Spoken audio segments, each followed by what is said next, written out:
Drama के start में हम एक लड़की को देखते हैं जिसका नाम यान होता है। वो एक रेस्टोरेंट में काम कर रही होती है जो कि मार्केस का होता है।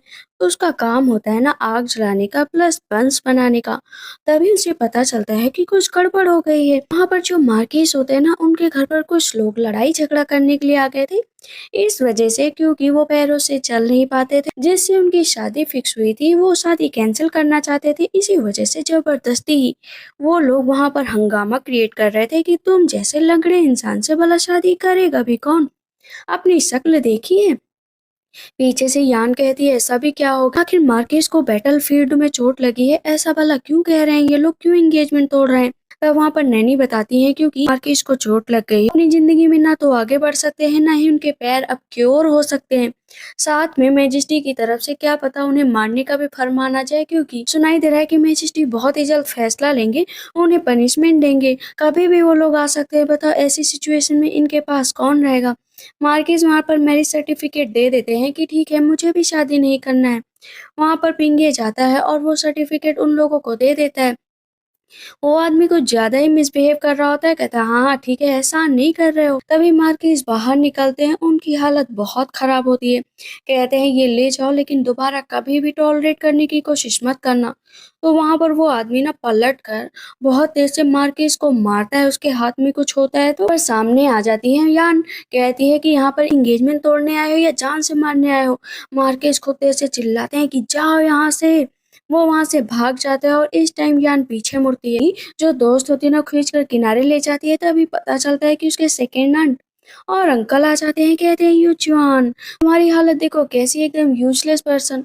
तुम्हारे पैर टूट गए, अब तो बताओ तुम्हारी जो मार्केस की फर्स्ट पोजीशन है ना उस पे भी तुम खड़े नहीं उतरोगे।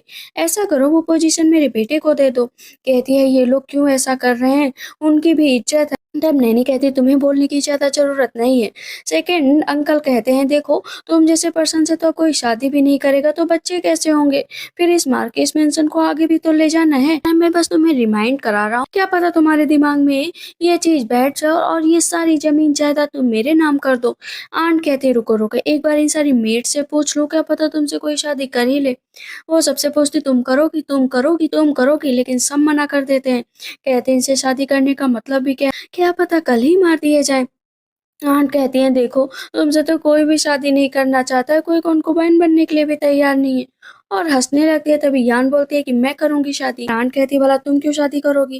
कहती मैंने कहा ना कि मैं शादी करने के लिए तैयार हूँ, उनकी काइंडनेस की वजह से। कहती काइंडनेस, आग लगाती हो ना किचन में बस उतना ही काम करो, कॉन्कुबाइन बनने की जरूरत नहीं है। इसके पास आओगी तो जिंदगी बर्बाद हो जाएगी। याद रखो कि तुम्हारे आगे का कुछ भी नहीं बचेगा। कहती है मैंने सोच लिया है, आप जानबूझकर ऐसा कर रही हैं ना ताकि कोई बच्चे ना पैदा हो और ये जमीन आपको मिल जाए। कहती तुम्हारा मुंह ज्यादा चल रहा है। कहती मुंह नहीं चल रहा है लेकिन मैं सच में शादी करना चाहती हूँ मार्केट से, और आप भी अपनी शब्द पीछे मत हटिए। आंट कहती है जुबान ज्यादा चल रही है तुम्हारी। अंकल कहते हैं आने तो, घर के अंदर आने के बाद तो वैसे भी मार दी जाएगी। नैनी बहुत समझाती है कि फ्यूचर तुम्हारा वहां पर नहीं है। और उसकी दोस्त भी समझाती है लेकिन यान पूरा ठान लेती है कि मैं डरती नहीं हूँ। मेरी मदर की तो वैसे भी डेथ हो चुकी है, मैं पूरी तरीके से अकेले हूँ। यहाँ पर काम करने से अच्छा है कि मैं मार्केस की सेवा करूंगी। कहती है तुम सच में सेवा करना चाहती हो। कहती हाँ। अभी वो वापस लेकर आ जाती है। दो आदमी आते हैं, उसे अंदर धक्का दे देते हैं। कहते हैं ठंड बहुत है तो अपने ना मालिक का ख्याल रखना, यहाँ पर रहने के लिए ना तुम्हें ये सब चीजें सहनी ही पड़ेंगी। कहती क्या मतलब। वो तुरंत ही उसको धक्का दे देता है और इतनी देर में मार्केस का जो जेड होता है नीचे गिर जाता है। मार्किस अब जाकर यान को अपना हाथ देते हैं कि उठ जाओ। वो हाथ में हाथ देती है, वो जेड उठाती है तो वो नौकर कहता है चलो ये जेड मुझे वापस दे दो। कहती है नहीं दूंगी नहीं दूंगी। वो जबरदस्ती ही छीनने लगता है तो यान उसके हाथ पर कट कर लेती है। कहती है आज के बाद यहाँ पर दिखाई मत देना। तुरंत ही उसे पूछती है, कहती है कि मार्किस टूटा नहीं है, आप इसे अपने पास रख लीजिए। मार्किस बस उसको अभी तक देख ही रहे होते हैं। कहते हैं ये मेरे लिए बहुत इंपॉर्टेंट है क्योंकि ये मेरी मदर का दिया हुआ है। यान कहती चिंता मत करो मार्किस, जब तक मैं यहाँ पर हूँ ना अब आपको कोई भी परेशान नहीं करेगा, आपकी चीज को कोई भी र्यून नहीं करेगा। कहते ठीक है तुम्हें जो चाहिए ना जाकर यहाँ से ले लो, लेकिन तुम यहाँ से जा सकते हो, मेरे पास मत रहो, मैं बहुत ही यूजलेस पर्सन हूँ। कहती यूजलेस तो हर कोई है लेकिन मुझे यहाँ पर रहना है, आपकी केयर करनी है। कहते क्यों, मेरे साथ क्यों रहना चाहती हो, डर नहीं लगता है। कहती बिल्कुल डर नहीं लगता है, मैं तो आपको प्रोटेक्ट करना चाहती हूँ। वहां से चली जाती है। इधर हम देखते हैं कि अंकल बहुत परेशान होते हैं कि ये बदतमीज लड़की आखिर यहाँ पर रुक कैसे सकती है, इसका जीना हराम कर दो यहाँ पर। इधर हम देखते हैं कि अंदर वो कुछ अंडे लेकर आई होती है, कहती है किचन से लेकर आई हूँ तुम खा लो। लेकिन इतनी देर में वहाँ पर वही लेडी आती है, कहती है अंडे किचन से तुम नहीं ला सकती हो क्योंकि हर चीज़ यहाँ पर बड़ी मालकिन के कहने पर आती है। कहती है मैं बात कर लूँगी, यहाँ पर हर चीज़ मेरे मार्किस को बिलॉन्ग करती है। कहती है नहीं मिलेगा। अंडे छीन लेती है तो खुद ही अपने हाथ में हथियार उठा लेती है, कहती है दे दो अंडे वरना मेरे से बुरा कोई नहीं होगा। वो डर की वजह से काँपने लगती है, कहती ले लो अंडे, ले लो अंडे। लेकिन मार्किस तो उसको देखकर खुश हो रहे होते हैं, कहती है देखो मैं तुम्हारा चिकन भी बना सकती हूँ और तुम्हें काट कर अलग भी कर सकती हूँ, इसी वजह से दोबारा यहाँ पर दिखाई मत देना। क्योंकि इस बार निशाना गलत लगा है, आखिरी बार से पता नहीं निशाना गलत लगे या ना लगे, तो मैं किसी को भी मार सकती हूँ। तुरंत ही कहती है मैं तुम्हें छोड़ूंगी नहीं, याद रखो इतना ऊंचा उड़ने की कोशिश मत करो।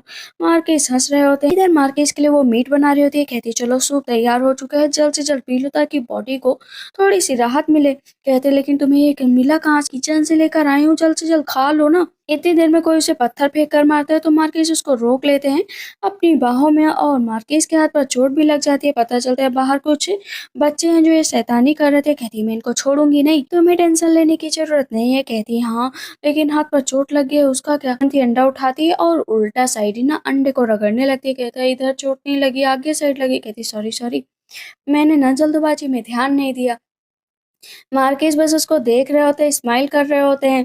वहां पर वो कहते हैं कि अच्छा बताओ तुम यहाँ पर क्यों आई हो, कोई तो वजह रही होगी ना। कहती है क्योंकि आप डिजर्व करते हैं इस वजह से यहाँ आई हूँ और आप इतने नाइस भी हैं। मैं आपकी शील्ड बनना चाहती हूँ, इस बार पत्थर लगा ना, अगली बार तो पत्थर भी नहीं लगने दूंगी। कहते हैं कि लेकिन सुनो तो एक बार बताओगे, उसका हाथ पकड़ लेते हैं। जानती हो यहाँ पर रहोगे तो बहुत ही सारी डिफिकल्टीज है, यहाँ पर रहना तुम्हारे लिए मुश्किल होगा। कहती कोई मुश्किल नहीं होगा। वो बाहर निकल जाती है। अभी क्या करते हैं ना, वो चारकोल लेने जाती है क्योंकि ठंड बहुत ज्यादा होती है, लेकिन वो चारकोल देता है नहीं, उसको छोटे छोटे टुकड़े देता है। अभी सेकंड हैंड की नौकरानी आती है और उसको बड़े बड़े चारकोल देती है। कहती है ये क्या, आप तो कह रहे थे मेरे पास चारकोल नहीं और इनको आप बड़े बड़े चारकोल दे रहे हैं, आखिर इसमें मेरा भी तो हिस्सा होना चाहिए। तब वो दासी कहती है कि तुम्हारा हिस्सा, उस लंगड़े इंसान के लिए तुम इतनी मेहनत कर रहे हो। धक्का दे देती, नीचे गिर जाती है। वहां पर फायर क्रैक्स रखे होते हैं, उसके चारकोल में डाल देती। कहती जा, मुझे क्या, अभी तुम्हें खुद ही पता चल जाएगा। रात में अंकल आंट ना बढ़िया चारकोल जला रहे होते हैं, सेक रहे होते हैं। कहती है वो गई थी जो है मार्किस के लिए भी चारकोल लेने, लेकिन उसे कुछ भी नहीं मिला। तभी वहां पर फायरवर्क्स बहुत तेज से जो है फटने लगते हैं। कहती है ये क्या, ये क्या, इसे बाहर फेंक कर और जितने भी चारकोल है वो भी बाहर रखो, मुझे इसकी कोई जरूरत नहीं है। यहाँ पर यान का जो फैसला था ना वो बहुत अच्छा था और उसे चारकोल ना फ्री के मिल गए थे। कहती देखा देखा, कभी कभी सीधा काम नहीं करना चाहिए, थोड़ा टेढ़ा तो बनना ही पड़ता है। मार्किस बैठे होते हैं जहाँ पर वो आर्मी के बारे में बात कर रहे होते हैं। मार्किस कहते हैं ये सब यूजलेस है मेरे लिए। कहते हैं कुछ भी यूजलेस नहीं है, पता है एक दिन आपके पैर सही हो जाए। तभी सामने से जो है यान आ जाती है। कहती है देखिए मैंने आपके लिए क्या इकट्ठा किया। कहते तो किसी को नहीं मिलता है। कहती बस मैंने एक नई ट्रिक अपनाई और देखो यहाँ पर चारकोल आ गया। और वो अपनी बातें बता रही होती है और दोनों खूब हंस रहे होते हैं। वहां पर वो सोचते हैं कि जब उनको चोट लगी थी, एक्चुअल में हुआ क्या था, पैर पे बहुत ही भयानक चोट लगी थी जिसकी वजह से वो चल ही नहीं पा रहे थे। ब्लड निकलता ही जा रहा था, निकलता ही जा रहा था। और सिचुएशन ऐसी हो गई कि सही टाइम पर ट्रीटमेंट ना मिलने की वजह से उनकी इंजरी बढ़ती ही चली गई और वो कभी भी ना हील होने वाली बीमारी बन गई। वो पैर पकड़ती है, कहती है मैं आपके पैर ठीक करवा सकती हूँ, मैं जानती हूँ डॉक्टर को। लेकिन मार्किस साफ साफ मना कर देते हैं कि मुझे कोई भी पैर सही नहीं करवाना है। कहती है पैर तो सही करवाना पड़ेगा ना ताकि आप इधर उधर चल सके। कहते नहीं मतलब नहीं, और तुम भी मेरे बीच में मत आया करो, इतना स्ट्रगल मत करो, जाकर अपनी पीसफुल लाइफ गुजारो, यहाँ पर मत बैठो। कहती है कि तुम ज्यादा नहीं बोलते हो। वो गुस्सा हो जाती है, कहती है कि एक तुम इतना ध्यान दे रहे हो, ऊपर से इतने नखरे दिखा रहे हो। जाकर दरवाजे के पास बैठ जाती है। कहती मुझे बात ही नहीं करनी और सर नीचे कर लेती है। वहां पर अब पिंगे समझाता है कि आपको इस तरह से उससे बात नहीं करनी चाहिए, एक तो वो इतनी आपकी केयर करती हूँ। कहते हैं हाँ ठीक है, लेकिन इस तरह यहाँ पर कब तक रहेगी, जब तक ऐसे बिहेव नहीं करूंगा तब तक ये यहाँ से नहीं जाएगी। वैसे भी मेरी जिंदगी के बहुत कम दिन बचे हैं। यहाँ पर पिंगे समझाता है कि फिर भी आपको उससे एक बार बात करनी तो चाहिए। कहते हैं अच्छा ठीक है, जाकर बुला लाओ उसको, तो बाहर ना बैठे, बहुत ठंड है। अरे सुनिए तो मिस यान, वो हंस रही होती है। कहती देखा मार्किस मान गए ना। कहते तुम्हें कैसे पता। कहती मुझे तो हर चीज पता है, मैं तो पहले से स्माइल कर रही थी। ये बाहर से भले ही सख्त दिखते लेकिन अंदर से एकदम नर्म, एकदम मुलायम, एकदम कोमल है। तुम चिंता मत करो, मैं आपके मास्टर का पूरा ख्याल रखूंगी। नेक्स्ट डे देखते हैं सेकेंड आंट कहती है मैं ये जगह छोड़कर जानी ही पड़ेगी, ये सोच लो कि ये सब जगह मुझे बिलोंग करती है।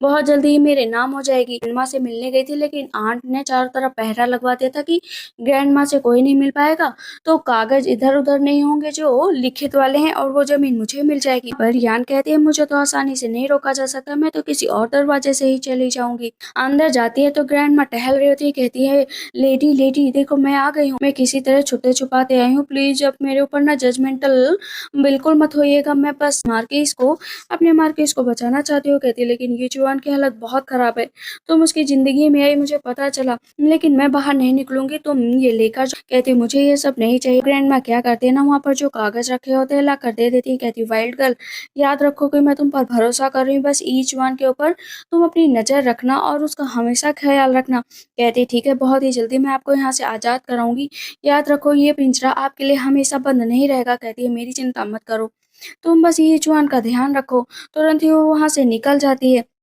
उदाहरण देते हैं कि युचवान बैठा होता है, हंसते हंसते आती है, कहती है यो हाइनेस देखिए मिल गए पेपर। पेपर देखकर अब यहाँ पर वो भी खुश हो जाता है। कहता है ग्रैंड मदर तुम्हें कैसे मिली? कहती है मेरे पास ना बहुत सारे रास्ते हैं, मैं तो किसी भी रास्ते से जा सकती हूँ, आ सकती हूँ। वो हंस रहे होते हैं, कहते हैं जिस तरह तुम यहाँ पर डेडिकेशन दिखा रहे हो ना, कहीं और दिखाती ना तो बहुत आगे तक चली जाती। कहती है 1 मिनट मार्किस, आपका क्या कहने का मतलब है कि मैं यहाँ पर अपना डेडिकेशन ना दिखाऊं, कहीं और जाकर दिखाऊं? क्यों दिखाऊं, मैं तो आपके ऊपर ही दिखाऊंगी। वो उसकी तरफ देखने लगते हैं, दोनों की आंखों में आंखें मिलती हैं। फिर मार्केस अपनी आंखें नीचे कर लेते हैं, कहते हैं तुम ऐसे मत देखो मेरी तरफ। कहती क्या हुआ? पता चलता है कि जब वो छोटी थी ना उसकी माँ की तबीयत बहुत खराब थी, पैसे बिल्कुल भी नहीं थे, तो वो जाती फिजिशियन के पास, कहती है आपके घर के कपड़े धुल दूंगी, सब काम कर दूंगी, मुझे पैसे दे दो ताकि मैं अपनी माँ का इलाज करा सकूं। तब वहाँ पर क्राउन प्रिंस मिले थे, उन्होंने जो है यान को पैसे दिए थे ताकि वो अपनी माँ का इलाज करा सके। याद रखो कि मैं तुम्हारा साथ कभी भी नहीं छोड़ूंगी। और उसके बालों से हेयर पिन निकाल लेती। कहते अब इसका क्या करोगी? कहती बहुत जरूरत है, बस थोड़ी देर के लिए ले रही हूँ और वापस भी कर दूंगी।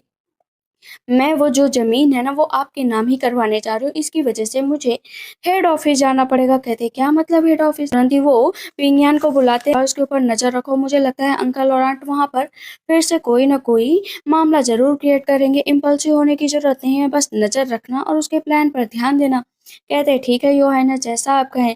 यहाँ पर पिंगियान अच्छे से जानता था कि भले ही मार्किस दिखा नहीं रहे हैं बट यान की बहुत ज्यादा केयर करते हुए जाकर सर झुकाने लगती, ग्रीट करने लगती है कि मेरे मार्किस को उनकी जमीन दे दीजिए, उनका गार्डन, उनका पूरा का पूरा यार्ड उनका है, मेरे पास पेपर भी हैं। लेकिन वहाँ पर जो मजिस्ट्रेट होते हैं ना वो पेपर देख लेते हैं कि मेरे अंकल और आंट ये सब कुछ कर रहे हैं। कहते हैं अपने अंकल और आंट के बारे में यहाँ पर कुछ भी मत कहना। धक्के मारकर बेचारी को बाहर निकाल दिया जाता है। नीचे सबको बताने लगती है कि मैं यहाँ पर जस्टिस मांगने आई थी। एक आदमी जिसने इस देश की सेवा के लिए अपने पैरों को गवा दिया, कभी चल नहीं सकता है, उसको अंकल और आंट उसकी जमीन भी हड़प रहे हैं, उससे के रहने खाने की जगह भी ले रहे हैं। सब कहते हैं क्या हुआ मिस, क्या हुआ? वो जाकर एक एक को बताने लगती है, कहती देखो बस उनके पास एक हेयर पिन बची थी, मैं उनकी कॉन्कुबाइन हूँ, मैं यहाँ पर सबको बताने आई हूँ कि उनकी हालत बहुत ख़राब है, प्लीज़ आप लोग कोई ना कोई फैसला लीजिए। कहते क्या आपको किसी ने बुली किया है क्या? कहती हाँ बुली किया है, ये जो अंदर मजिस्ट्रेट बैठे हैं ना मेरी बात ही नहीं सुन रहे हैं, जबकि मैं उन्हें बता चुकी हूँ कि मेरे पास पेपर है, सब कुछ है, लेकिन वो तब भी नहीं सुन रहे। अब बताओ मैं क्या करूँ? इस तरह मैं कब तक इधर उधर भटकूंगी? आखिर कोई तो मेरा साथ देना चाहिए ना। अब जितने भी लोग वहाँ पर खड़े होते हैं कहते सही बात है, सही बात है। तक वहाँ पर अंकल आ जाते हैं, कहते हैं एक सेमलेस लड़की, तुम्हारी हिम्मत कैसे हुई सड़क पर हंगामा करने की? कहती हुआ बड़ी जल्दी पता चल गया, बड़ी जल्दी यहाँ पर आ गए, डर नहीं लग रहा है जो मैंने यहाँ पर कहा है? तो होते हैं ना सब अंकल का मजाक उड़ाने लगते हैं कि देखो तुम अगर इस लड़की की ये हालत कर रहे हो तो वहाँ पर मार्किस की क्या हालत कर रहे होगे। अब पीछे से मजिस्ट्रेट भी डर रहे होते हैं कि कहीं ये मामला मैजिस्ट्री तक ना पहुँच जाए, इसी वजह से वो डर रहे होते हैं। और सामने से यान कहती अंकल प्लीज आप मेरी मार्किस को इतना भी परेशान ना करिए, जजमेंट के लिए बहुत सारे लोग खड़े हैं, ये सही से न्याय करेंगे। सबके सब चिल्लाने लगते हैं कि न्याय दो न्याय दो न्याय दो। अब अंकल को कहते हैं ठीक है, मैं सबके सामने कहता हूँ कि मुझे कुछ गलत फहमी हो गई थी, जो मेरे बड़े भाई के बेटे की जमीन है ना वो उसके हिस्से में ही रहेगी, मुझे कुछ नहीं चाहिए। कहती अंकल बहुत जल्दी समझ गए, अगर यही बात पहले समझ गए होते ना तो कितना अच्छा होता, और साथ में मुझे किचन भी चाहिए। कॉन्ट्रैक्ट ये रहा, आप मुझे इस पर साइन करके दीजिए। कहते हैं वाह लड़के तुम तो सारा इंतजाम करके लाई हो, लिखा किसने है? अंकल छीनने लगते तो हाथ पकड़ लेती, कहती खबरदार इसको फाड़ने की कोशिश तो बिल्कुल मत करना। फिर से कहने चलता है सेमलेस, लेकिन इतने लोग खड़े होते हैं तो अब अंकल के पास कोई भी रास्ता नहीं बचता है उसका साथ देने के अलावा। कहती है अंकल आप तो कितने अच्छे हैं, जल्द से जल्द साइन कर दीजिए। कहते हैं मैं इंपीरियल कोर्ट के पास जाऊंगा, याद रखो। कहती कहीं भी जाओ पहले इस पर सिग्नेचर करो। कहते हैं ठीक है। मार्किस बैठे होते, अभी तक वो वापस ही नहीं आई होती और पिंगी आकर एक एक बात कि उसने अपने आप को खुद प्रोटेक्ट किया, मैं तो बस शैडो की तरह वहां पर बैठा था। जो अंकल आंट का बेटा होता है मीन्स फोर्थ प्रिंस, वो इनलीगल काम कर रहे हैं जिसमें बहुत ही ज्यादा नुकसान है और ये एक ऐसा क्राइम है जिसे मैजेस्टी कभी भी माफ नहीं करेंगे। तो इसका यूज आगे चलकर यूचुआन करने वाला है। अभी के लिए बस वो सारा का सारा ना सबूत जुटा रहा था। कहता है करने दो, आगे चलकर यही सब तो काम आएगा मुझे। इधर हम देखते हैं कि आ जाती है यान, कहती है कि मैंने आपका काम कर दिया और हेयर पिन जो लगाई होती है ना, उसने ली होती है उधार, वो उसके बालों में फिर से लगा देती है। कहती है मिल गई ना आपको। इधर आंट चिल्ला रही होती है अंकल के ऊपर कि एक छोटी सी बच्ची के बहकाव में आ गए और उसको सब कुछ दे दिया।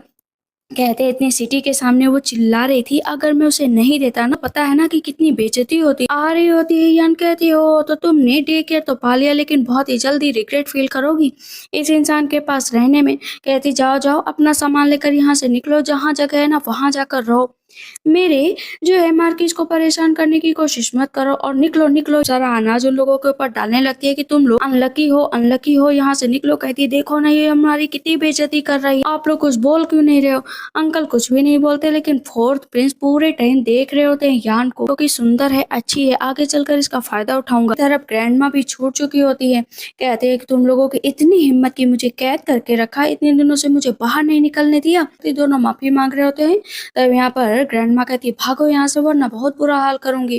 तब यहाँ पर ग्रैंड माँ यान से बहुत खुश होती है कि मैं तुम्हें अपने ग्रैंड सन के लिए कुनकुमाई सिलेक्ट करती हूँ और मुझे यकीन है कि बहुत ही जल्दी तुम मुझे ग्रैंड डॉटर या ग्रैंड सन दोगी। ऐसा करोगी ना तो उसे शर्म आने लगती है, वापस उसे लेकर आती है। कहती है कि ओल्ड लेडी ने जो कहा आपके दिमाग में है ना। कहते हैं कि उनकी बातों को एक कान से सुनो एक कान से निकाल दो। कहती है क्या। कहते हैं कुछ नहीं, बाहर बर्फबारी हो रही होती है। कहती देखो ना कितना सुंदर मौसम है, चलो ना हम लोग बाहर चलते हैं। कहते नहीं मुझे कोई जरूरत नहीं है जाने की। कहती अरे फिर भी चलो ना, अपना भाग जाती है वहां से। वो बर्फ को उठाने लगती है। कहती चलो ना, मार के फिर से मना कर देते हैं कि तुम्हें जो कुछ भी चाहिए मैं अभी भी कह रहा हूँ पिंगियान से मांग लो और यहाँ से निकल जाओ। मार्किस वहां से चले जाते हैं। कहती मैंने फिर से उदास कर दिया क्या।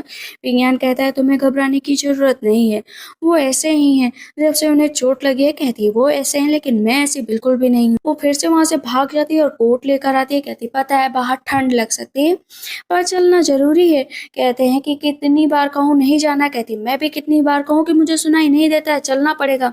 बाहर वो बर्फ से ना टॉय बना रही होती है, उसको हंसाने की कोशिश कर रही होती है लेकिन मार्किस वो उसको देख देख कर स्माइल किया करते हैं। वापस जाने लगती है। कहती है अरे प्लीज मत जाओ ना। मार्किस के ऊपर बर्फ फेंक कर मारने लगती है तो वो फिर से गुस्सा हो जाते हैं। कहती अब नहीं जा सकते आप। बैठ जाती है नीचे। कहती है कि एक आपसे रिक्वेस्ट करनी है, बहुत ही स्किल्ड डॉक्टर है जो आपके पैरों को सही कर सकते हैं। कहते नहीं मतलब नहीं। कहती है कोई तो ऐसा रास्ता होगा जिससे आप मान जाएं। सामने वाला पीच का पेड़ देख रही हो, अब तक इस पे ना तो पत्तियां उगी है ना ही फल उगे हैं। सोचो जब इस पे कुछ नहीं हो रहा तो मेरे पैरों का कैसे होगा। कहते तो आपका कहने का मतलब है जिस दिन इसमें पत्तियां उग गई उस दिन आप अपने पैरों का इलाज कर लेंगे। कहते हैं हाँ हाँ ठीक है जाओ ट्राई कर लो। नेक्स्ट सुबह जब मार्केट उठते हैं अपने बांस को उसने लगा रखा होता है। कहती है ये क्या कर रही हो। कहती है कि बस ट्राई कर रही हो ताकि पेड़ तक पानी सही तरीके से पहुंचे। कहती है चलो ना मेरे साथ देखो मेरा ये प्लान सक्सेसफुल हुआ है या नहीं हुआ है। वो पानी ऑन करती है तो सच में पेड़ के पास ही पानी गिरता है लेकिन दूर से फोर्थ प्रिंस बस उसी को देख रहे होते हैं। कहते हैं यूचुआन तो किसी काम का नहीं, बिल्कुल वेस्ट कूड़ा, लेकिन मैं इस लड़की के जरूर काम आ सकता हूँ। रात हो गई होती है, बहुत ही ज्यादा ठंड लग रही होती है यान को। कहते हैं मार्किस तुम मेरे पास आ सकती हो। कहते हैं नहीं मुझे कोई आने की जरूरत नहीं है। कहते मैंने कहा ना मेरे पास आओ। किसी तरह उठकर जाती है। कहती क्या हुआ, आप मुझे क्यों बुला रहे। कहते ठंड लगनी है तो मैं नहीं लगने दूंगा, चलो मेरे बगल आकर लेट जाओ। कहती नहीं नहीं नहीं बिल्कुल भी नहीं बिल्कुल भी नहीं, आपके पैरों में चोट लगी, मैं आपके पास बिल्कुल भी नहीं आ सकती। कहते आ जाओ। वो उसका हाथ पकड़ते तो वो उसके ऊपर गिर जाती है। दोनों इतने करीब होते हैं कि दोनों का बस किस होने ही वाला होता है लेकिन यान किनारे लेट जाती, कहती ये क्या, क्या सच में मार्किस मुझे किस करने वाले होते हैं, और मार्किस किनारे मुंह करके हंस रहे होते हैं। नेक्स्ट डे कहती ओ पीच के पेड़, जल्दी से इसमें कुछ तो फूल पत्ती उगाओ क्योंकि मार्किस अब मेरे साथ बहुत अच्छे से रह रहे हैं। नेक्स्ट डे वो किचन से जो है फिश लेकर जा रही होती है। रास्ते में फोर्थ प्रिंस रोक लेते हैं, कहते देखो अगर तुम मुझसे लंगड़े इंसान को इतना पसंद करती हो तो मेरे में क्या बुराई है, मैं तो बहुत अच्छा हूँ, तुम्हें धन दूंगा, दौलत दूंगा, सब कुछ दूंगा, तुम मेरे पास रुक जाओ ना। तो वो मछली ली हुई थी उसके ऊपर डाल देती है, कहती है आज तो मुझे रोक लिया, आगे से रोका ना तो मैं तुम्हारी टांगे तोड़ दूंगी। कहता है क्या कहने की कोशिश कर रही हो। वो उसको गिरा देती है और खूब तेज से मारती है, भागने लगती है वहां से। तो कहते हैं फोर्थ प्रिंसेस से रोक लो, पकड़ लो। दो आदमी उसे पकड़ लेते हैं, कहती है छोड़ो छोड़ो छोड़ो। इतनी देर में अंकल आंट आ जाते हैं, कहते हैं इस लड़की को सबक सिखानी पड़ेगी, मेरे बेटे को इसने मारने की कोशिश की है, क्योंकि वहां पर यान ने ना फोर्थ प्रिंस के मेन पार्ट पर मार दिया था। तो वो चिल्ला रहा था बार बार कि अब मैं कभी भी फादर नहीं बन पाऊंगा, इसने तो मेरा वंश ही खत्म कर दिया है। तब यहाँ पर फोर्थ अंकल कहते हैं इसे पूर्वजों के पास लेकर चलो, ये वहां पर माफी मांगे। कहती मैं भला माफी क्यों मांगू जब मैंने कोई गलती की ही नहीं है। कहते हैं करना पड़ेगा वरना मेरे से बुरा कोई नहीं होगा। तो वहां पर वो लड़ाई करने लगती है। अंकल कहते हैं तुम यहाँ से निकल नहीं सकते हो, 3 दिनों के लिए तुम्हें यहाँ पर बंद कर दिया जाएगा, ना खाना ना पानी, तुम्हें कुछ भी नहीं मिलेगा। कहती है ये क्या मतलब हुआ, मैं कोई बात नहीं मानूंगी। कहते मानना पड़ेगा। उसे बाहर से बंद कर दिया जाता है और पहरा बहुत टाइट कर दिया जाता है। कहती खोलो खोलो खोलो। टाइम बीता जा रहा था, बेचारी परेशान हो रही थी, अब तो उसे भूख भी लग रही थी। कहती आग लगा दूं क्या, तभी शायद मार्किस को पता चल पाएगा। लेकिन टाइम जैसे जैसे बीत जा रहा था ना, उसे प्यास भी लग रही थी। कहती मुझे माफ कर देना, मेरे पूर्वजों माफ कर देना, लेकिन मुझे भूख लगी है। वो एक प्याला उठाते तो उसमें ड्रिंक होती है। कहती है क्या करूँ, थोड़ा सा ना कहीं तो आग लगाना ही पड़ेगा। अब उसे शराब मिल गई थी तो इस जरिए वो थोड़ा बहुत तो कांड कर ही सकती थी। इधर बहुत ही ज़्यादा मार्किस परेशान थे कि अभी तक वो आई क्यों नहीं, आई क्यों नहीं। कहते वो किचन से निकली लेकिन रास्ते से गायब हो गई, किसी ने उसे नहीं देखा। कहते फोर्थ अंकल और फोर्थ आंट के बारे में क्या कहोगे। कहते वो पूर्वजों के पास आज गए थे मेन हॉल में। कहते क्या पता वो वहीं पर, आपका कहने का मतलब है कि उसे कैद करके रखा गया। कहते हाँ जल्द से जल्द चलो, कि आग लग गई, सब चिल्ला रहे थे आग बंद करो बंद करो। तब अंकल जा रहे होते बचाने के लिए कि हमारे पूर्वजों के जितने भी टैबलेट है ना वो जल जाएंगे। आंट कहती जल जाने तो वो लकड़ी के टुकड़े ही तो हैं, दोबारा बन जाएंगे, इसी बहाने वो लड़की मर जाएगी, कम से कम आने वाले जो संतान है उसका खात्मा हो जाएगा। मार्किस कहते हैं कि क्या सच में उस रूम के अंदर कोई है। आंट कहती मुझे क्या पता कौन है कोई नहीं, और कोई होगा तो मर मर जाए। मार्किस कुत्ते से चिल्लाते हैं कि तुम लोगों की हिम्मत कैसे हुई। अंकल कहते हैं और तुम्हारी हिम्मत कैसे हुई, चलो वापस जाओ यहाँ से, जिंदा बचना चाहते हो। क्योंकि अब मार्किस को बहुत ज्यादा गुस्सा आ रहा था, पर किसी तरह मार्किस धीरे धीरे उठते हैं लेकिन नीचे गिर जाते। कहते जाओ उसे बचा लो। वो निकलती है बाहर, कहती मार्किस आप नीचे क्यों हैं, लेकिन वो बिना देर के उसको गले से लगा लेते हैं। कहते हैं कि ये क्या किया तुमने। कहती है माफ कर देना मुझे। कहते हैं, लेकिन तुम वहां पर करने क्या गई थी। कहती है कि बस मुझे यहाँ से निकलने का रास्ता चाहिए था। इस पर मार्किस कहते हैं लेकिन आग अगर आउट ऑफ कंट्रोल हो जाती तब तुम कैसे बचती। कहती मुझे पता है लेकिन फिर भी मुझे कोशिश तो करनी थी ना। अपना कोट निकाल कर उसे पहना देते तो आंट चिल्लाने लगती नौकरानी के लिए अपने घर वालों को परेशान कर रहे हो, क्या एक नौकरानी ने तुम्हारे दिल पर कब्जा कर लिया। कहते हैं अंकल और आंट आप लोग को बराबर पनिशमेंट मिलेगी। अंकल कहते हैं डरता नहीं हूँ, आखिर इतने सारे टेबलेट को चलाया गया है तो यहाँ पर यान को सजा मिलनी ही चाहिए। कहती है मैंने एक भी टेबलेट नहीं जलाई, मैंने बस कपड़ा जलाया था जिसकी वजह से अंदर आग लग गई थी, बट ऐसा कुछ भी नहीं था। मार्किस हंस रहे होते हैं। अंकल कहते हैं लेकिन तब भी तुमने अंदर आग तो जलाई ना, ये हमारे पूर्वजों का अपमान हुआ, इसी वजह से तुम्हें माफी मांगनी ही पड़ेगी। कहती है हाँ हाँ सही बात है, माफी तो मांगनी ही पड़ेगी वरना इसे जान से मार दो। मार्किस कहते हैं कुछ लॉ नियम कानून बनाए गए हैं ना, उसका भी तो पालन करना पड़ेगा। तब अंकल कहते हैं हाँ चिचकोड़े मारे जाने चाहिए। और तभी पिंगे उसे एक नोट दिखाता है। नोट देकर अंकल आंट सब सदमे में चले जाते हैं कि तुम्हें ये कैसे पता चला। कहते हैं वो क्या है ना अंकल, आपने कैपिटल ऑफेंस किया है, इसके जरिए आपको जान से मार दिया जाएगा, वरना मैं जो कह रहा हूँ आप करो। आपने जो इनलीगल धंधा करना शुरू किया है ना उसका मेरे पास पूरा काला चिट्ठा है। अब तीनों नीचे बैठ जाते हैं कि माफ कर दो माफ कर दो, जो कहोगे करने के लिए तैयार हूँ। मार्किस कहते हैं मैं कौन होता हूँ माफ करने वाला, आपने मेरी वाइफ के साथ बुरा किया है, उसे बुली किया है, तो वो जो कहेगी ना वही आपको करना पड़ेगा। कहते हैं देखो सबसे पहला काम कि आप लोग ये मेंशन छोड़कर बाहर चले जाएंगे, दोबारा कोई भी दखल अंदाजी में पसंद नहीं करूंगी। रही आपके बेटे की बात, इसने मुझे बुली करने की कोशिश की, मुझे हैरेस करने की कोशिश, इसी वजह से पूर्वजों के रूम में 3 दिन के लिए ये बैठेगा और बिना खाना पानी के, उनका खुलासा सबके सामने ना हो जाए, इसी वजह से हर बात को मानने के लिए तैयार हो जाते हैं। वो कहते हैं पिंगे इन लोगों को बराबर सजा दो। अभी वो उसको वापस लाते, कहते देखो तुम्हें जो है अंदर चोट भी लग गई थी, इसी वजह से पहले थोड़ी सी दवा पी लो। कहती मैं नहीं पीऊंगी, ये सच में बहुत कड़वी है। कहते हैं कि तुम पी लो ना। कहती है मैं नहीं पीऊंगी, वहां पर गरम गरम था सब। कि तुम जो कहोगे अच्छा करने के लिए तैयार हूँ। कहती है आप ना अपना इलाज करा लेंगे। कहते पहले पी लो तो फिर बताऊंगा।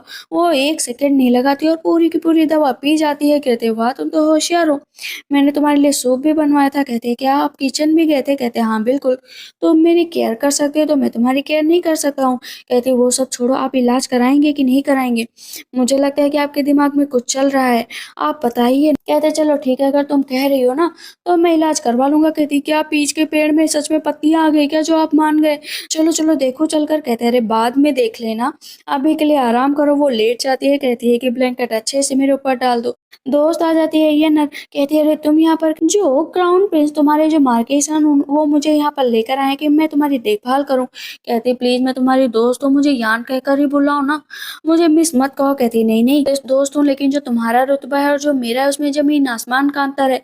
मैं उन नियम कायदे कानून को नहीं तोड़ सकती हूँ। मैंने सुना है कल रात तुमने मार्केस से रात रात बिताई। कहती रात कहाँ बिताई, कुछ केयर तो दिखाते हैं मार्केस, लेकिन हम लोगों के बीच कुछ भी होना नामुमकिन है। कहती हाँ ठीक है कुछ भी नहीं होगा, लेकिन ओल्ड मैडम ने तुम्हारे लिए कुछ भेजा है, ये लो। वो उसको किताब देती है, पता चलता है एक इडियोटिक बुक होती है। कहती ये क्यों दे रही हो? कहते अरे ओल्ड मैडम ने कहा है देख लो। तुरंत ही बुक उठाकर फेंक देती है। पर यान के अंकल आ गए होते हैं जो है मार्किस का इलाज करने के लिए। मार्किस के पैर में बहुत ज्यादा दर्द हो रहा होता है, बार बार पूछ रही होती है कि ठीक हो जाएंगे ना, ठीक हो जाएंगे। कहते हैं ठीक हो जाए या ना हो जाए मैं तुरंत ही नहीं बता सकता हूँ, इन सब चीजों में टाइम लगता है। अंकल आप तो इतने अच्छे फिजिशियन है, प्लीज बताइए ना बताइए ना। कहते इंतजार करो। कढ़ाई कर रही होती है और चुपके से वो बुक भी देख रही होती है। बीच बीच में मार्किस नोटिस कर रहे होते हैं कि वो किसी चीज को छिपा रही है। कहते हैं क्या हुआ? कहती वो एम्ब्रॉयडरी गलत हो गई थी ना, बस इसी वजह से। मन में सोचती है अगर ओल्ड मैडम ने कहा है ना तो देखूंगी, आखिर मुझे आगे के प्रोसेस भी तो सीखने हैं। इतने ध्यान से देख रही होती है कि मार्किस उसके पास आ जाते हैं। कहते क्या देख रही हो? कहती कुछ नहीं कुछ नहीं, वैसे भी टाइम हो गया ना तो मैं सोने जा रही हूँ, आप भी सो जाइए, मैं अभी आती हूँ। मार्किस उसका हाथ पकड़ लेते हैं। कहते वो सबको तो समझ में आता है ये बुक कौन सी है। जैसे वो उसे देखते हैं कहते ये क्यों? कहती ओल्ड मैडम ने कहा था ना इस वजह से। कहते ठीक है मेरे पास छोड़ दो, पूरी देख लेना ना उसके बाद मुझे दे देना। वो फिर से बैठी होती है। येनर कहती क्या हो? कहती ये देखो मैं सुंदर नहीं हूँ क्या, मैं अट्रैक्टिव नहीं हूँ क्या, मैं देखने में अच्छी नहीं हूँ क्या, जो मार्किस मेरी तरफ ध्यान ही नहीं देते। कहती नहीं ऐसी बात नहीं है, टन फेस्टिवल होता है इसी वजह से। वो कहती है आप चलो ना मेरे साथ, वहाँ पर अच्छा लगेगा। मार्किस कहते देखो मैं तो नहीं जा पाऊंगा, तुम्हें जाना है ना तो पिंगी के पास साथ चली जाओ। कहती भला पिंगी के साथ क्यों जाऊं, कि वो मेरा हस्बैंड नहीं आप मेरे हस्बैंड है। उसका हाथ पकड़ लेते हैं। वहाँ पर वो दोनों एक दूसरे के पास बैठे होते हैं। कहती है आप चलेंगे या नहीं चलेंगे प्लीज बताइए ना। कहते हैं हाँ बिल्कुल चलो मुझे लेकर। कहती वो लैम्प बहुत खूबसूरत है, मुझे वही चाहिए। तब वो दुकानदार बोलता है कि ये बिकाऊ नहीं, एक पजल सॉल्व करनी पड़ेगी। वो पजल देखती है और वहाँ पर मार्किस ना 1 मिनट में वो पजल सॉल्व कर देते हैं और उसे वो लेटर भी मिल जाती है। कहती खूबसूरत है ना। मिस लू आ जाती है जिनकी शादी पहले मार्किस से फिक्स हुई थी। मिस लू कहती ओ लंगड़े इंसान अभी तक भी नहीं चल पाए बेचारी, कंकोबाइन को भी लाए तो एक गरीब खानदान की, ना तो उसकी इज्जत है ना ही कुछ, बोला तुम दोनों के बीच प्यार भी कैसे हो सकता है। इस पर वो बहुत तेज से गुस्सा करती है, यानी कि मैं इसको छोड़ूंगी नहीं। मार्किस कहते हैं ऐसे लोगों के मुंह नहीं लगते हैं, जाने दो ना क्या करने से। लेकिन बीच से अपना एक कंकड़ उठाकर मारते हैं और वो जो लेटन ली होती है ना उसकी आग मिस लू के ऊपर लग जाती है। अब यहाँ पर मार्किस इशारा करते हैं यान को, जाओ आगे का काम तुम कर दो। वो लाती है बकेट पूरा पानी भरकर और उस मिस लू के ऊपर डाल देती है। मिस लू कहती है तुम लोगों ने ये जानबूझ कर किया ना। कहती है हम लोग तो यहाँ से हटे भी नहीं, बोला हम लोग तुम्हारे ऊपर पानी कैसे डालेंगे। कहती है नहीं मैं तुम लोगों से बदला लूंगी। वो कुछ चीजें खरीदती है रात में खाने के लिए। कहती है आप बहुत अच्छी पोएट्री कहते हैं तो आप बहुत ज्यादा रोमांटिक भी होंगे। कहते हैं क्यों, जो बुक में पढ़ा है देखा है वो तुम्हें फॉलो करना है क्या? चलो ट्राई करते हैं। कहती क्या ट्राई करना है? वहां पर उसका नाम लिखता है। कहता है नैनी ने, कहती है नैनी ने मुझे कुछ चीजें पढ़ाई थी। फिर वो उसे पोएम लिख कर देता है। कहते हैं इसको जब तक तुम पूरा पढ़ नहीं लेती, शब्द से शब्द जोड़ नहीं लेती, तब तक कुछ नहीं होगा। तब तक मैं तुम्हें कुछ स्टेप तो सिखा ही देता हूँ रोमांस के। कहते पास आओ और उसको किस कर ले, अच्छा है ना। वैसे ओल्ड लेडी का कहना है कि मुझे बच्चा होना चाहिए, लेकिन तुम तो बच्चा करने के लिए तैयार ही नहीं हो, तो हम लोग क्या करें? कहते हैं उसको बाद में सोचेंगे, सबसे पहले तुम इस पोएम के बारे में सोचो। और नेक्स्ट डे सब्जी काट रही होती है और उसे अच्छे से पता था कि मार्केस उसको देखकर स्माइल करते हैं, सब कुछ करते हैं, लेकिन उससे प्यार नहीं करते हैं। तब सियनर कहती है हुआ तो ये भी अच्छा है, क्योंकि मैजेस्टी के जरिए बहुत ही जल्दी उसको मार दिया जाएगा। तो सोचो, बच्चे को भी मार दिया जाएगा, तुमको भी मार दिया जाएगा। हर दुख बर्दाश्त हो जाता है, लेकिन बच्चे का दुख बर्दाश्त नहीं होगा। कहती, तुम्हें किसने बताया?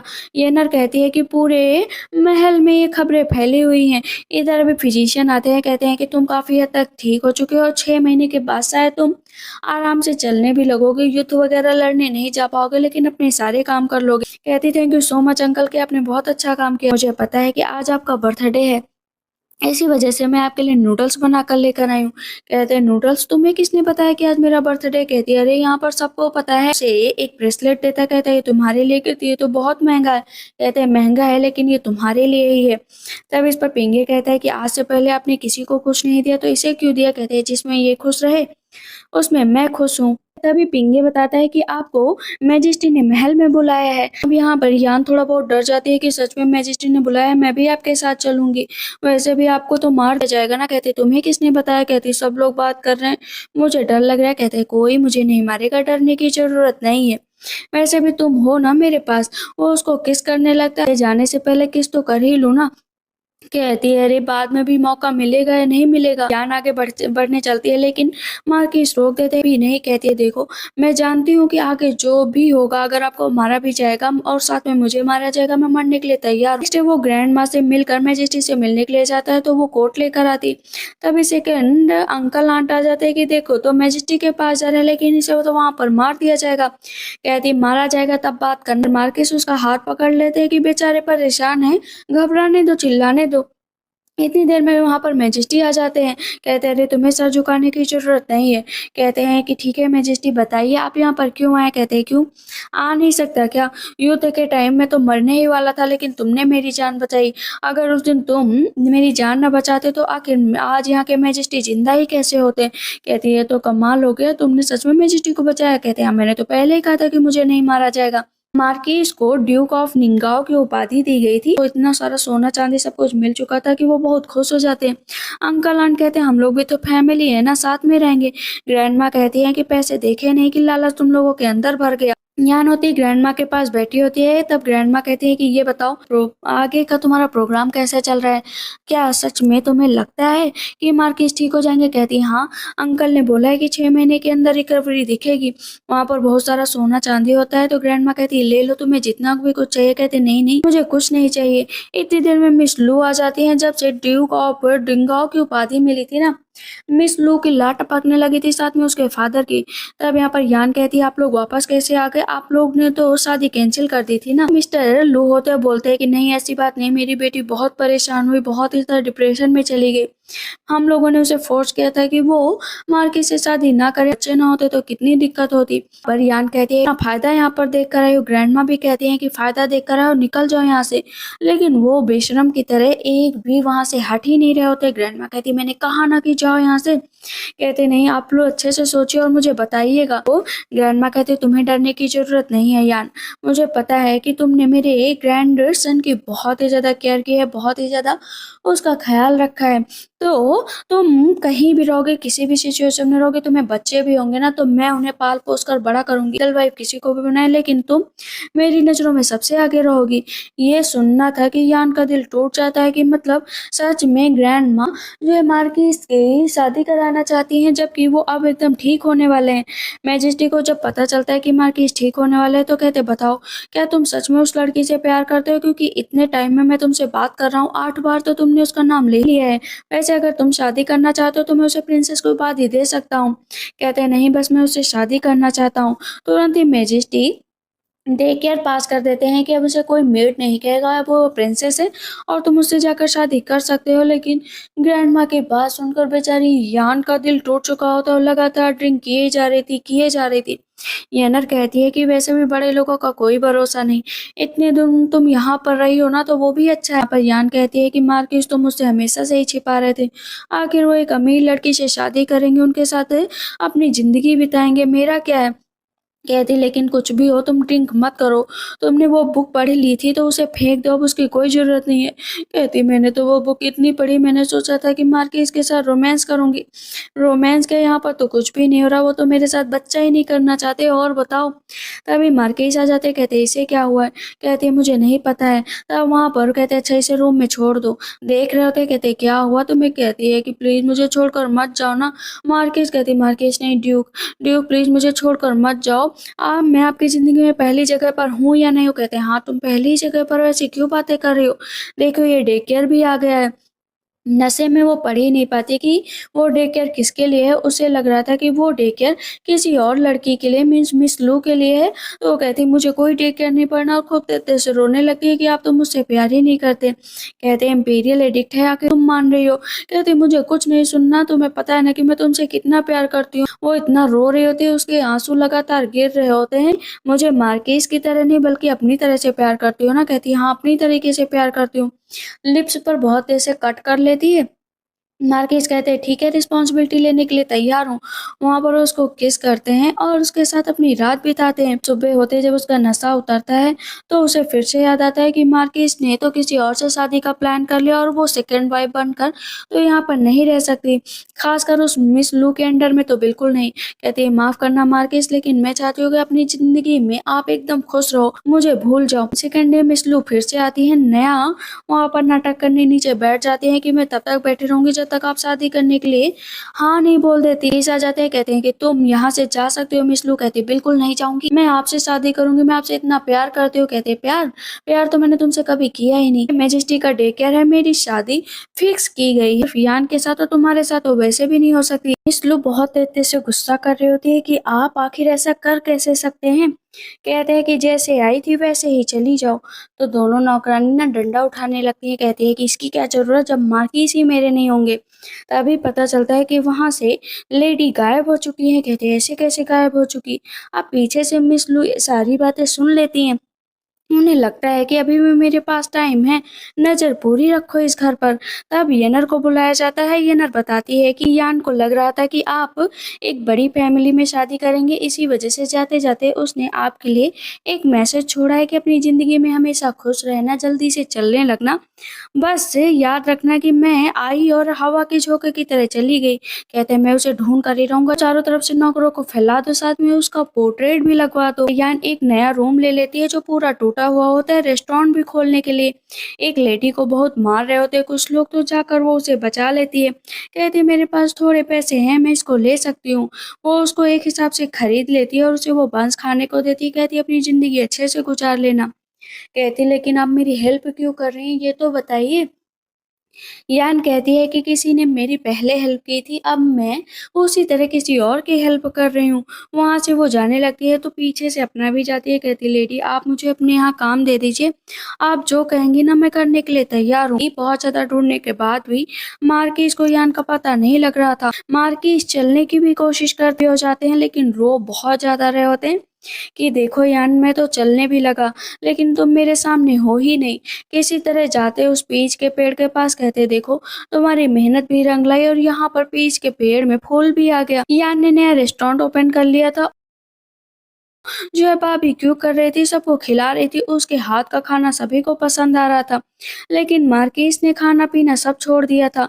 तब वो येनर से कहते चलो मार्केट चलते हैं, कुछ खरीद कर लाते हैं, शायद मेरे मार्किस को कुछ अच्छा लगे। देखते हैं कि वहाँ पर ड्यूक आए हुए थे खाना खाने के लिए, क्योंकि उनकी मदर बहुत दिनों से खाना नहीं खा रही थी। वो उन्हें स्पेशली खाना बना कर देती है। और इधर जब मार्किस वो खाने का टेस्ट करते हैं ना तो उन्हें पता चल जाता है कि वो रेस्टोरेंट किसी और का नहीं यान का है। कहते हैं जल्द से जल्द मुझे वहाँ पर लेकर चलो। इधर वो लगातार सेवा कर रहे होते ड्यूक के, कहते हैं कि तुमने तो मेरा दिल खुश कर दिया। पीछे से सैनिक कह रहा होता है कि आज से पहले मैंने ड्यूक को कभी किसी लड़की से ऐसे बात करते हुए नहीं देखा। तभी पता चलता है कि जिस लड़की को उसने अपनी दुकान पर रखा था ना, उसके अंकल उसे जबरदस्ती उठाकर लेकर जा रहे थे। यान कहती है कि खबरदार अगर इस लड़के को हाथ भी लगाया कहते ये मेरे घर रहेगी, मैंने इसे पैसों से खरीद लिया, अब इस पर तुम्हारा कोई भी हक नहीं है। तुम इससे अपने घर का काम कराते थे, खाने को खाना नहीं देते थे, कपड़े पहनने को कपड़े भी नहीं देते थे। बेचारी की ज़िंदगी कितनी खराब थी। तब ड्यूक वहाँ पर हेल्प करते हैं। हेल्प करने के एवज़ में ड्यूक कहता है कि तुम्हें मेरे घर चलना पड़ेगा, मेरी मदर को खाना बनाकर खिलाना पड़ेगा। और मार्केस जब तक आते हैं तब तक रेस्टोरेंट बंद हो चुका होता है। एक आदमी कहता है कि हाँ, यहाँ पर एक ब्यूटी काम करती थी, लेकिन एक यंग मैन आया उसे लेकर अपने साथ चले गए, शायद वो अपनी कंकुबाइन उसे बनाना चाहते थे। कहते हैं क्या ये वही लड़की? कहते हैं हाँ, ये वही ब्यूटी है, बहुत अच्छी है। कि इसको गुस्सा आ रहा था कि सच में ये दूसरी शादी करने का सोच रही है मुझे छोड़कर। पिंगे कहता है नहीं नहीं, वो तो आपके लिए इतना डिवोटेड थी, वो तो किसी और की तरफ देख भी नहीं सकती। पहुंच जाते ड्यूक के घर में तो मिसेस ड्यूक कहते हैं कि तुम वही लड़की हो क्या? बहुत ही स्माइल कर रही हो, बहुत ही प्यारी हो। जैसे जैसे बारबेक्यू कर रही होती है ना, बस उसकी स्माइल देखना भी दुख हो, लेकिन इसकी स्माइल ना चेहरे से जा ही नहीं रही। अचानक से जो वोमिटिंग होने लगती है तो जो मिसेज मार्केस होती कहती डॉक्टर को बुलाओ। कहती नहीं नहीं, डॉक्टर की कोई जरूरत नहीं। कहते नहीं, चलो डॉक्टर के पास चलो। उसके कपड़ों पे ना बहुत सारा खाना भी गिर गया होता है। कहती चलो कपड़े भी चेंज कर लो। वो कपड़े नहीं चेंज करती, लेकिन जबरदस्ती मिसेस ड्यूक उसे लेकर जाती हैं। जब कपड़े चेंज कर रही होती है तभी उसे बर्थ मार्क दिखता है, पता चलता है कि वो ड्यूक की ही बेटी है जो 10 साल पहले खो गई थी। कहती है वॉर के टाइम यहाँ पर बहुत भागा-दौड़ी मच गई थी और उसी टाइम तुम गायब हो गई। मैंने तुम्हें बहुत ढूँढने की कोशिश की। फाइनली आज तुम मुझे मिली। फिजिशियन आते हैं, उसका हाथ चेक करते हैं। मिसेस ड्यूक कहती हैं कि क्या तुम्हारी शादी हो चुकी है? कहती है नहीं-नहीं, मेरी शादी नहीं हुई है। फिजिशियन कहते हैं कि इनकी हेल्थ तो बहुत अच्छी है, लेकिन कहते हैं क्या लेकिन? कहते हैं अरे ये प्रेग्नेंट है। ड्यूक कहते हैं तुम्हें चिंता करने की जरूरत नहीं, जब तक बच्चा नहीं पैदा हो जाता कोई बात नहीं, यहाँ पर बात नहीं करते हैं। इधर टाइम बीतता जा रहा था, रोज मार्केट जाते उस शॉप के पास, लेकिन वहां पर कभी वो इतने दिनों से आ ही नहीं रही होती। फाइनली आ जाती है यान। यान को देखकर सब बहुत खुश होते हैं, लेकिन यान को पूरे टाइम लग रहा था ना कि कोई उसके ऊपर नजर रख रहा है। तब पिंगे कहते हैं कि चलो ना चलते हैं, उससे बात करते हैं। कहते नहीं, मैं कोई अच्छा सा मौका ढूंढूंगा तभी उसके पास जाऊंगा, ऐसे नहीं। देखता हूँ कितने दिन मुझसे बचेगी। कि मदर उसके लिए टेंशन ले रही थी कि इसकी शादी तो करा ही देते हैं, और जिससे भी कराएंगे सच्चाई बता कर कराएंगे। तब यहाँ पर ड्यूक कहते हैं मैं बहुत ही अच्छा लड़का अपनी बहन के लिए ढूंढूंगा। उनकी नजर पड़ती है मार्केस पर, जिनका निशाना है बहुत अच्छा होता है। लेकिन मार्केस को क्या लग रहा था ना कि ये यान से शादी करना चाहते हैं, तो वो जो है ड्यूक को एकदम अलग ही नजर से देख रहे थे। कहते हैं आप तो बहुत ही कमाल है, बहुत ही अच्छे हैं, आपकी तीरंदाजी भी बहुत अच्छी है। कहते हैं अगर मेरी तीरंदाजी अच्छी है ना तो मुझे अपने रेजिडेंस लेकर चलो। कहते हैं क्या लेकिन क्यों? कहते हैं अरे चलो ना। तुम्हारे घर में कौन कौन हो, तुम्हें कैसी लड़की पसंद है? कहते हैं मुझे ऐसी लड़की पसंद है जो बहुत ही बोल्ड हो, अपना फैसला खुद ले। मार के इसको पूरा यानी याद आ रही थी कि वही लड़की है, इसी वजह से ड्यूक का दिल यान पर आया है। वो देख रहे होते जाता है और बताता है जो है मार्किस आए हैं तुम्हें उनके लिए ना ये बारबेक्यू लेकर चलना पड़ेगा। कहती मार्किस? कहते हाँ जानती हो क्या? कहती नहीं नहीं नहीं, और गलती से उस पर सॉल्ट डाले जा रही थी कि एक बार तो जाकर देखूंगी, कम से कम मेरे दिल को तसल्ली मिल जाएगी। चेहरे पर कपड़ा लगा कर जाती है तो उसका भाई कहता है चेहरे पर कपड़ा क्यों लगाया? कहती बस ऐसे ही। मार्किस कहते हैं कि तुम तो काफी अच्छा बारबेक्यू करती हो। भाग आती है, कहती वो मुझे पहचान तो नहीं पाया ना। आप पीछे से ड्यूक क्या सोच रहे होते, एक बार मार्किस ने मेरी बहन के हाथ का बारबेक्यू खा लिया ना तो फिदा हो जाएंगे और मैं शादी की बात कर लूंगा। लेकिन जब अपना खाते तो नमक इतना ज्यादा तेज होता है कि उनके बस वोमिटिंग ही होने वाली होती है। कहते हैं इस पर मत जाओ, वो बहुत अच्छा बनाती है और बहुत अच्छी लड़की है। कहते हैं ऐसी लड़कियों पर ना भरोसा नहीं करना चाहिए, पता नहीं कब धोखा देते। कहते अरे आप ऐसी क्यों बातें कर रहे हैं? ये वहां से जैसे ही जाने लगते हैं तभी एक नौकर आकर बताता है कि यंग मास्टर की लिस्ट आ गई है। मार्केस कहते कैसे यंग मास्टर? तो वो बताते कि अरे वो मैं अपनी बहन के लिए ना रिश्ते ढूंढ रहा हूँ, जैसे कोई अच्छा लड़का मिल जाएगा शादी करा दूंगा। वैसे तो मैं आपको सोच रहा था, लेकिन आपको मेरी बहन बिल्कुल भी पसंद नहीं आई, तो मैं सोच रहा हूँ रहने ही देते। कहते क्या कहा? तुम उसके भाई हो? कहते हाँ, 10 साल पहले खो गई थी ना, वो मेरी बायोलॉजिकल सिस्टर है। कहते अरे रे क्या सच में? वो बहुत स्पीड में भागते। कहते अरे मार्किस आपको हुआ क्या है? बेटा अपने लिए प्लीज कोई लड़का सेलेक्ट कर लो, शादी कर लो। तभी पीछे से मार्किस आ जाते हैं, कहते शादी करने की कोई जरूरत नहीं। मिसेस ड्यू कहती ये क्या कर रहे हो, ये अंदर कैसे आ गए? इस पर तुरंत ही वो बोलती हैं कि आप नहीं मेरी बेटी से शादी कर सकते, वो आपके लायक ही नहीं है। कहते हैं लेकिन मैं इसी से शादी करूँ। कहते हैं लेकिन नहीं कर सकते ना, एक गड़बड़ है। कहते हैं क्या गड़बड़ है? गड़बड़ नहीं देखनी, आप ये डे केयर पढ़ लो। डे केयर में पता चलता है उसी का नाम लिखा होता है और नशे की हालत में उसने अपना नाम पढ़ा ही नहीं था। कहती है इतने सालों तक मैं आपसे दूर रही। कहती है कि क्योंकि वो प्रेग्नेंट भी है, इसी वजह से। कहते क्या तुम प्रेग्नेंट हो? अब तो इस पर मार्किस और भी खुश हो जाते हैं, नीचे बैठ जाते, कहते मदन हमेशा ही आपकी बेटी का ख्याल रखूंगा, कोई भी तकलीफ नहीं होने दूंगा, याद रखो। इधर वापस आते ही ग्रैंड मदर कहती है कि अभी यान मिली नहीं और तुम शादी करने का सोच रहे हो, मैं ऐसा कभी भी नहीं होने, बस यान के साथ ही रहोगे। कहते हैं अरे ग्रैंड मदर यान भी मिल गई, साथ में एक और खुशखबरी है, वो प्रेग्नेंट भी है। अब उसके लिए बहुत सारा ज्वेलरी वगैरह आ जाता है, शादी की पूरी तैयारियां चल रही होती है, लूट ड्यूक के घर जा रही होती है कि इतने बड़े खानदान में उनकी बेटी इतने सालों बाद मिली तो कुछ गिफ्ट वगैरह तो लेकर जाना ही पड़ेगा। आखिर यहाँ पर आने का मतलब ही अपना रुतबा बढ़ाना है। देख रही होती है कि वहां पर वो बारबेक्यू कर रहे, कहती है अरे नौकरानी कहीं की यहाँ पर भी आ गई, कहती है क्यों अपने घर में खड़ी नहीं रह सकती क्या। हंस रही होती है कि तुम्हारा घर, वो भी ड्यूक का घर, कहती है और क्या ड्यूक का घर। खूब तेते से हंसती, कहती पागल कहीं कि किसी को भी अपना घर बना लेती है, तभी वहां पर ड्यूक आ जाते हैं। कहते सिस्टर चलो यहाँ से, कहती क्या सच में ये यहाँ पर ड्यूक की बेटी थी। अब तो उसका दिल टूट जाता है कि मेरे तो सारे रास्ते कैंसिल हो गए हैं, शादी का दिन आ जाता है, वेडिंग नाइट का टाइम होता है, वो उसको देख रहे होते हैं, कहते हैं कि तुमने मेरी जिंदगी में बहुत खुशियां दी हैं, मेरे पैर ठीक किए हैं, मैं हंसने लगा हूँ, मुस्कुराने लगा हूँ। वैसे तुम मुझे छोड़कर गई ना, इस बात से मैं बहुत दुखी हूँ, मैं इतनी जल्दी से नहीं मानूंगा। उसको किस करती है, कहते इससे भी काम नहीं बनेगा। फिर किस करती है, कहते हैं कि नहीं इससे भी काम नहीं बनेगा, कहती अब तो मैं हम दोनों हमेशा ही रहेंगे। फिर दोनों एक दूसरे को किस करते हैं और हमेशा साथ रहने का वादा करते हैं। तो आप लोग को ये ड्रामा कैसा लगा मुझे कमेंट सेक्शन में जरूर बताइएगा। तब तक के लिए बाय बाय, टेक केयर।